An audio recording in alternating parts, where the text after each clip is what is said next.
வணக்கம், good morning, happy morning, wonderful morning. இன்றைக்கி ஆக்சுவலாக ஒண்டர்ஃபுல் மார்னிங் இல்லை. நேற்றுலேருந்து எனக்கு மனசு ஒரேடியாக பிழியிடுது. எங்கள் வீட்டில் எங்கள் ஃபேமிலி ஃப்ரெண்டு, பேசிக்லி எங்கள் மாமாவோட கிளாஸ்மேட் அவர். தட் இஸ் எங்களோட அம்மாவோட பிரதரோட கிளாஸ்மேட்டு. அவர் அது அப்படியே ரொம்ப க்ளோஸ் ஃபேமிலி ஃப்ரெண்ட் ஆகிட்டார். அவர் நேற்று மார்னிங் இறந்துட்டார். அவங்க எல்லாருக்கும் அவரை தெரியும். அவர் பேர் ஏவிஎம் சரவணன்னு பேர். எங்கள் மாமாவை பற்றி குமுதத்தில் ஒரு ஆர்டிக்கலும் எழுதியிருந்தார். அது எங்களுக்கெல்லாம் ரொம்ப டச்சிங்காக இருந்தது. எனக்கு 5 மாமா உண்டு. அதில் இந்த ஒரு மாமா மட்டும் ரொம்ப யங் ஏஜில் இறந்து போயிட்டார். 49 வயசுலேயே இறந்து போயிட்டார். 1991 இறந்து போயிட்டார். எனக்கு இன்னும் அந்த நாள் ஞாபகம் இருக்குது. சரவணன் சாரும் அவங்க ஒய்ஃபும் வந்திருந்தாங்க. ரொம்ப வீட்டில் ஹோல்டே இருந்தாங்க. அதுக்கப்புறம் அவருக்கு 81 வயசு ஆகிற வரைக்கும் எங்கள் வீட்டில் எந்த கல்யாணம் நடந்தாலும் அவர் வருவார். இன்ஃபேக்ட் எங்கள் கல்யாணத்துக்கு அவர் வந்திருக்கிறார். அண்டு எப்போ பார்த்தாலும் பிரியமாக பேசுவார். எங்கள் மாமா பசங்க என்ன பண்ணுறாங்க, அவங்க ஃப்ரெண்டோட பசங்க என்ன பண்ணுறாங்க, அவங்க லைஃப் எப்படி போயிட்டுருக்குங்கிறதுல ரொம்ப இன்ட்ரெஸ்டாக இருப்பார். எங்கள் மாமா நிறைய சொல்லியிருக்கார். அவரோட எப்படி ஷூட்டிங் போவார், எம்ஜிஆர் படத்தோட ஷூட்டிங் போவார், அந்த படத்துக்கு இந்த படத்துக்கு போவார். கடைசியில் இதெல்லாம் ஷூட்டிங் பார்த்து பார்த்து எங்கள் மாமாவுக்கு சினிமா பார்க்குறதுலே இன்ட்ரெஸ்ட் போயிடுது. எங்கள் மாமா இருக்கிற வரைக்கும் இந்த ஏவிஎம் படம் வரத்துக்கு முன்னாடியே ஃபஸ்ட் டே ஃபஸ்ட் ஷோக்கு எங்களுக்கு ப்ரீமியர்லேயே எங்களுக்கெல்லாம் டிக்கெட் வந்துடும். அது சில டைம் போவோம், சில டைம் போக மாட்டோம். இது என்னோடய பர்சனல் ரிலேஷன்ஷிப். அவரோட ரொம்ப நல்ல மனிதர். கடைசியில் நாங்கள் பீச்சில் தான் அவரை ரெகுலராக பார்த்துட்டு இருந்தேன். இந்த கோவிட் டைம் இருக்கிற வரைக்கும் ரெகுலராக நானும் என் ஒய்ஃபும் கார்த்தால பீச்சில் நடக்கும்போது அவரும் அவர் அட்டெண்டன்ட்டும் பீச்சில் நடப்பாங்க. வித்தவுட் ஃபெயில் எவ்ரிடே வருவார். நீங்கள்லாம் பார்க்குற மாதிரி ஒயிட் ஷர்ட் ஒயிட் பேண்ட் போட்டுன்னு தான் வருவார். நிறுத்தி என்கிட்ட பேசிகிட்டே எங்கள் மாமாவை பற்றி பேசுவார். ஒரு நாளைக்கே எங்கள் மாமாவை பற்றி பேசுவார். அதுக்கப்புறம் எங்கள் ஃபேமிலியில் மற்றவங்கள்லாம் என்ன பேர் பண்ணுறாங்க எல்லாம் பேசுவார். அவர் சினிமாவை பற்றியும் நிறைய என்கிட்ட பேசுவார். ஒரு வாட்டி நான் கேட்டேன், சார் நீங்கள் ஏன் சினிமா எடுக்கிறத நிறுத்திட்டீங்கன்னு. அப்போ அவர் தான் எனக்கு கிளியராக எக்ஸ்பிளைன் பண்ணார். சினிமாங்கிறதும் ஒரு வியாபாரம்ப்பா. அந்த வியாபாரத்தில் நம்ம லாபம் சம்பாதிக்கணும். இனி இருக்கிற சினிமாவில் என்னால் லாபம் சம்பாதிக்க முடியாது. கரெக்டாக ஒரு காசு போட்டு படத்தை எடுத்து அந்த படத்தை ரிலீஸ் பண்ணி டிஸ்ட்ரிபியூட்டரும் காசு பண்ணி நானும் காசு பண்ணி அது மாதிரி படம்லாம் எடுக்க முடியாது. அதனால தான் படம் எடுக்கிறத நிறுத்திட்டேன். அவர் என்ன சொன்னார்னா, சிவாஜிங்கிற படம் கூட அவர் எடுக்கிறதா இல்லை. ரஜினிகாந்த் சார் அவரை கூப்பிட்டு நீங்கள் ஒரு படம் பண்ணணும்னு சொல்லி அந்த பண்ணதாக அவர் சொன்னார் என்கிட்ட. இன்ஃபேக்ட் அவர் என்ன சொன்னார், 101 ரூபா அட்வான்ஸ் கொடுத்து தான் நான் அந்த படத்தை ஆரம்பித்தேன். எல்லா படமும் முடிஞ்சப்புறம் தான் சூப்பர் ஸ்டார் சம்பளம் வாங்கிட்டாருன்னு சொன்னார். சூப்பர் ஸ்டாருக்கும் அவருக்கும் நல்ல ரிலேஷன்ஷிப். சூப்பர் ஸ்டாராக இருக்கட்டும், எம்ஜிஆராக இருக்கட்டும், சிவாஜியாக இருக்கட்டும், அவரை முதலாளின்னு சொல்லி தான் கூப்பிடுவாங்க. ஏன்னா அந்த காலத்துலலாம் பெரிய ஸ்டூடியோஸ் இருக்கும். அந்த ஸ்டூடியோ தான் படம் எடுக்கும். இந்த ஸ்டூடியோவில் தான் போய் ஷூட் பண்ணுவாங்க. அதுக்கப்புறம் தான் இந்த ஸ்டார் பேஸ் சிஸ்டம்லாம் லேட்டர் வந்தது. நான் பின்னாடி இன்டர்வியூஸ் இவங்க பெரிய பெரிய ஸ்டாரோட இன்டர்வியூலாம் பார்க்கும்போது இவங்க தான் சம்பளம் ஃபிக்ஸ் பண்ணுவாங்க, அவர் கொடுத்தது தான் சம்பளம் அப்படின்னு என்கிட்ட சொன்னது 2 விஷயம். முரட்டு காளைங்கிற படம் தான் ரஜினியை பெரிய சூப்பர் ஸ்டார் ஆக்கிச்சுன்னு அவர் சொன்னார். First day first show mount ரோட்டில் ஒரு தியேட்டரில் ரிலீஸ் போது ரஜினிகாந்த் ஸ்கூட்டரில் வந்ததாக சொன்னார்.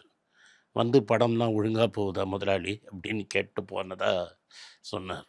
அவரை மாதிரி ஒரு ஹார்ட் ஒர்க்கிங் பர்சன், ஒரு சிம்பிள் பர்சன் நீங்கள் பார்க்கவே முடியாது. சின்ன வயசுலலாம் ரெகுலராக ஏதோ ஒரு அங்கிள் வராரு, இல்லை அங்கிள் வீட்டுக்கு கூட்டின்னு போகிறாங்க, அப்படி தான் இருக்கும். ஆனால் போக போக அவர் எவ்வளோ பெரிய மனுஷன், எவ்வளோ பெரிய தமிழ்நாட்டில் சினிமா இண்டஸ்ட்ரியில் எவ்வளோ பெரிய இன்ஃப்ளூயன்ஷியல் பர்சன். 3 சீஃப் மினிஸ்டரோட ஒர்க் பண்ணியிருக்கிறார். கலைஞர் கருணாநிதி, எம்ஜி ராமச்சந்திரன், ஜெயலலிதா, இவங்க 3 பேரோடையும் க்ளோஸாக ஒர்க் பண்ணியிருக்கிறார். அட் எனி டைம் இவங்கள போய் அவரால் நேராக பார்த்து பேச முடியும். அவங்களெலாம் அவங்களோட கேரியரை இவர் பயங்கரமாக இன்ஃப்ளூயன்ஸ் பண்ணியிருக்காரு. பட் எனக்கு நிச்சயமாக தெரியும். ஏன்னா எங்கள் ஃபேமிலி ஃப்ரெண்ட்னால ஒரு நாளைக்கும் போய் எனக்கு இந்த ஃபேவர் பண்ணி கொடு அப்படின்னு அவர் கேட்டதே கிடையாது. யார்கிட்டையுமே அவர் அலட்டி லவுட் வாய்ஸில் பேசி நான் இவ்வளோ பெரிய ஆள் அப்படின்னு பேசி நான் பார்த்ததே கிடையாது. இந்த கார்த்தால பீச்சில் நடந்து போகிற சமயத்தில் யார் நிறுத்தி அவர்கிட்ட பேசினாலும் அவர் நிறுத்தி பேசுவார். எனக்கு ரொம்ப வியப்பாக இருக்கும். இவ்வளோ பெரிய மனுஷன், தமிழ் இண்டஸ்ட்ரியே அவர் சொன்னா கேட்கும். எல்லா தமிழ் சினிமாவில் இருக்கிற எல்லா ஃபங்க்ஷனுக்கும் போவார். எல்லா அன்னைக்கு அந்த காலத்தில் இருந்த எல்லா ஆக்டர்ஸோடையும் அவர் படம் பண்ணியிருக்காரு. இன்ஃபேக்ட் எம்ஜிஆருக்கு முன்னாடி ஆரம்பித்த படம் கடைசியில் விக்ரம் வரைக்கும் அந்த வச்சு அவங்க படம் எடுத்திருக்காங்க. உங்களுக்கு இன்னொரு விஷயம் தெரியுமான்னு தெரியாது. அவங்க அப்பா மெய்யப்பன் செட்டியாருங்கிறவர் தமிழ்நாட்டுக்கும் தமிழுக்கும் எவ்வளோ பெரிய சேவை செஞ்சுருக்காங்கன்னு. சுப்பிரமணிய பாரதியோட என்டையர் போயம் ரைட்ஸ் யார்கிட்டையோ மாட்டிகிட்டு இருந்தது. அவங்க ஃபேமிலிக்கு வறுமைனால அந்த ரைட்ஸை விற்றுட்டாங்க. இவர் காசு கொடுத்து அந்த படத்தோட ரைட்ஸை வாங்கி, அந்த என்டையர் பாட்டோட ரைட்ஸை வாங்கி ஓப்பனாக தமிழ் சொசைட்டிக்கு ஃப்ரீயாக கொடுத்துட்டார். அதுக்கப்புறம் தான் பாரதி பாட்டை யார் வேணால் காப்பி அடிக்கலாம் அப்படிங்கிற மாதிரி வந்தது. காரைக்குடியில் வெறும் ஒரு ரெக்கார்ட் ஸ்டோரில் ஆரம்பித்து இன்றைக்கி one of the biggest studios வரைக்கும் ஆற வரைக்கும் அவங்க அப்பா கூடயே இருந்தவர். அவர் அவங்க அப்பா இருந்த வரைக்கும் அவங்க அப்பா ஷேடோலேயே தான் இருப்பார். எங்கள் மாமா சொல்லுவார், ஃபுல் மூவி மேக்கிங் எப்படி நடத்தணும் அப்படிங்கிறத அவர் அவங்க அப்பாட்டேன்னு கற்றுக்கிட்டார்.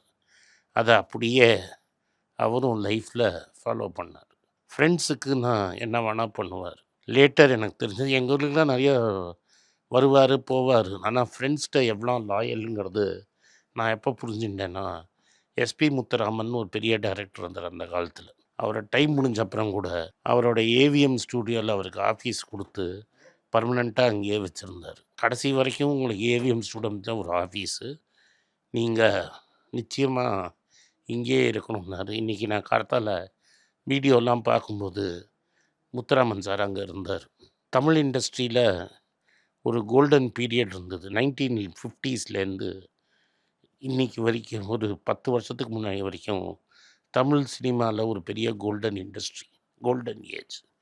இப்போ ஒரு படம் 4 நாள் 5 நாள் எல்லா தேட்டர்லையும் ஓடி எடுத்து ஓடிடி எல்லாம் வந்துருச்சு. எம்ஜிஆர் காலத்தில் ஆரம்பித்து கண்ணதாசன், டிஎம் சௌந்தரராஜன், தமிழில் இன்றைக்கி நீங்கள் கூட பேசக்கூடிய எந்த பெரிய ஆர்டிஸ்ட், கேரக்டர் ஆர்டிஸ்ட்டோ, இல்லை ஒரு டைரக்டரோ, இல்லை ஒரு பாடகரோ, ஒரு எந்த நீங்கள் ஃபீல்டில் எடுத்தாலும் ஏவிஎம் பேனரில் இவருக்கு அடியில் வேலை செஞ்சுருப்பாங்க. ஆனால் இந்த மனுஷன் ஒரு நாளைக்கு கூட நான் இவ்வளோ பெரிய ஆளுன்னு சொன்னதில்லை. உங்களுக்கு பல தடவை நான் ஹியூமிலிட்டியும் டிசிப்ளின் பற்றியும் சொல்லியிருக்கிறேன். இன்றைக்கி நம்மெல்லாம் இழந்த ஏவிஎம் சரவணன் இதுக்கு ஒரு சரியான எக்ஸாம்பிள். எங்களுக்கு மட்டும் ஒரு பர்சனல் லாஸ் இல்லை, தமிழ்நாட்டுக்கும் தமிழ் இண்டஸ்ட்ரிக்குமே ஃபிலிம் இண்டஸ்ட்ரிக்குமே இது ஒரு பெரிய லாஸ். என் ஃப்ரெண்ட் சுந்தர்கிட்ட நான் இன்றைக்கி பேசினேன் கார்த்தால. அவர் சொன்னார், ஒரு தமிழ் இண்டஸ்ட்ரியில் ஒரு சதாப்தமே முடிஞ்ச மாதிரி பின்னாடி இனிமேல் வேறு யாராவது வரலாம். ஆனால் இன்றைக்கி இருக்கிற காலத்தில் இது மாதிரி ஒரு மனுஷன் இருந்தான்னு இப்போது சொல்கிறதுக்கு ஆள் இல்லைன்னார். இதெல்லாம் பண்ணி கூட அந்த ஏவிஎம் ஃபேமிலிக்கு பெருசாக நட்டம் வந்தது. இந்த காலத்தில் சினிமா எடுத்தால் நட்டம் ஆகிடுது, எல்லாம் போயிடுச்சுங்கிறாங்க. அவர் கண்ட்ரோலில் இருந்த ப்ராப்பர்ட்டிஸு, ஸ்டூடியோஸ் எதுவுமே அவர் துளிமதி கூட விற்கலை. அவங்க ஃபேமிலியில் பிரதர் வேணால் டெவலப் பண்ணியிருக்கலாம் ப்ராப்பர்ட்டியை. இவர் ப்ராப்பர்ட்டி இல்லாமல் அப்படியே தான் வச்சுருந்தார். கஷ்டமே இல்லாமல் கம்ஃபர்டபுளாக இருந்தார். சிவாஜிக்கு முன்னாடியே பல வருஷம் படம் எடுக்கலை, சிவாஜிக்கு அப்புறமும் எடுக்கலை. அதனால் அவருக்கு கஷ்டங்கிறதே கிடையாது. அதனால் இந்த சினிமாவில் நார்மலாக நிறைய பேர் பணக்கட்டத்தில் போவாங்க. எனக்கு தெரிஞ்சு சரவணன் அங்கிள் பணத்தையும் கரெக்டாக வச்சுக்கிட்டு லைஃப்பையும் கரெக்டாக லீட் பண்ணார். எக்ஸஸே பண்ணலை. நம்ம எல்லோரும் இந்த வாழ்க்கையிலேருந்து சரவணன் சார்ட்டேருந்து இதெல்லாம் கற்றுக்கணும். நன்றி, வணக்கம். குழந்தைங்களுக்காக ஒரு புஸ்தகம் லான்ச் பண்ணோம். அது ரொம்ப சக்ஸஸ்ஃபுல்லாக இருக்குது. யாருக்கெல்லாம் அந்த புஸ்தகம் போகணுமோ எங்கள் டீமுக்கு கான்டாக்ட் பண்ணுங்கள். கீழே இருக்கிற நம்பர்லேயும் வெப்சைட்லேயும் கான்டாக்ட் பண்ணிங்கன்னா உங்களுக்கு அந்த புஸ்தகத்தை நீங்கள் வாங்கிக்கலாம். மற்ற எங்கள் புஸ்தகமும் அவைலபிள். எங்கள் வெப்சைட் மூலமாகவும் வாங்கலாம். கீழே இருக்கிற வாட்ஸ்அப் நம்பர்லேயும் மெசேஜ் அனுப்பலாம். நன்றி, வணக்கம்.